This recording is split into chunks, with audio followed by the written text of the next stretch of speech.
Many think styrofoam can't be recycled, but it can. And that's likely because less than 1% of it gets recycled, even though we make enough to fill more than 700 Empire State Buildings every year. And now one company has found a way to turn all this trash into treasure, or rather, photo frames. But why are more companies doing this? We went to Mexico City to find out. New materials, countless in their numbers and variety, have been created. Styrofoam is actually a brand owned by the Dow Chemical Company. The generic product is called polystyrene foam, and it's a kind of plastic scientists first turned into foam in the 1940s.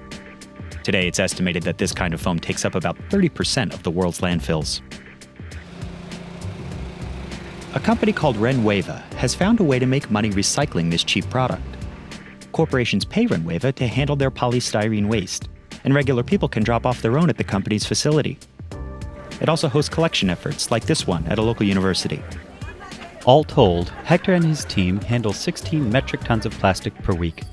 Creo que el mayor reto fue que no había mucha información al respecto. De hecho, no podías encontrar un libro que dijera libro para fabricar máquinas de reciclaje de poliestireno. Y el mayor reto fue encontrar el proceso que nos permitiera que todo fuera lo mismo, estandarizarlo, ¿no? Workers first grind the material to make it easier to manage. Then they apply heat and pressure in a process called densification, which squeezes out excess air, leaving reusable plastic behind. In terms of size, the ratio of pre-densified foam to post-densified foam is about 90:1. A machine heats the material and molds it into these spaghetti-looking strips.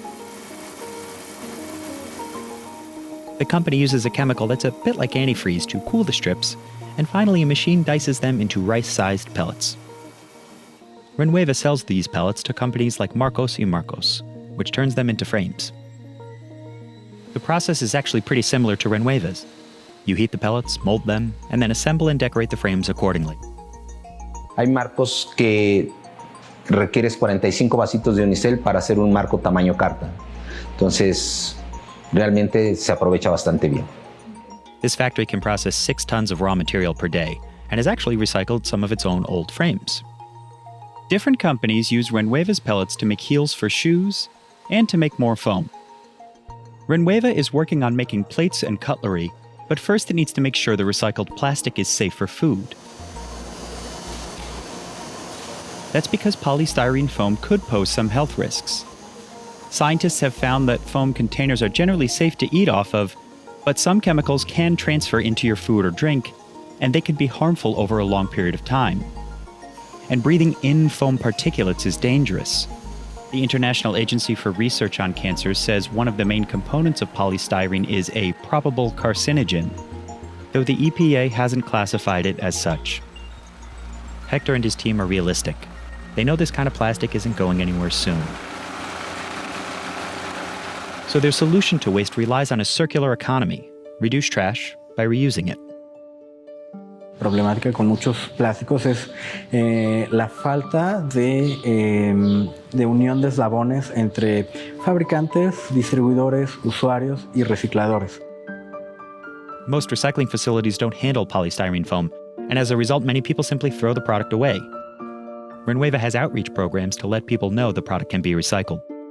¿Cómo los involucramos? A través de pláticas, a través de capacitaciones, a través de educación ambiental y empezamos a ir a escuelas, a dar conferencias. The company says that it now recycles 5% of the polystyrene foam used in Mexico City.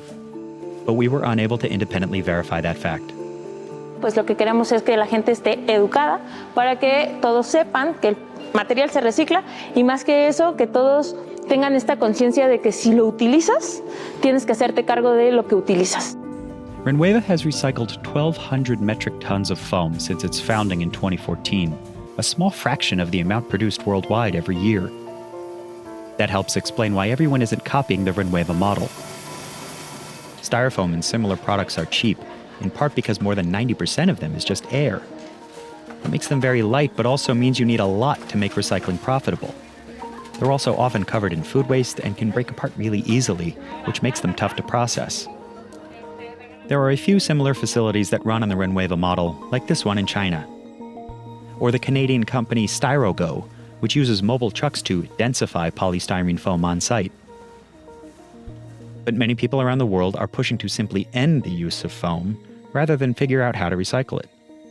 The European Union, China, Costa Rica, and US states like New York and Colorado have all announced or implemented bans on single-use plastics like polystyrene foam.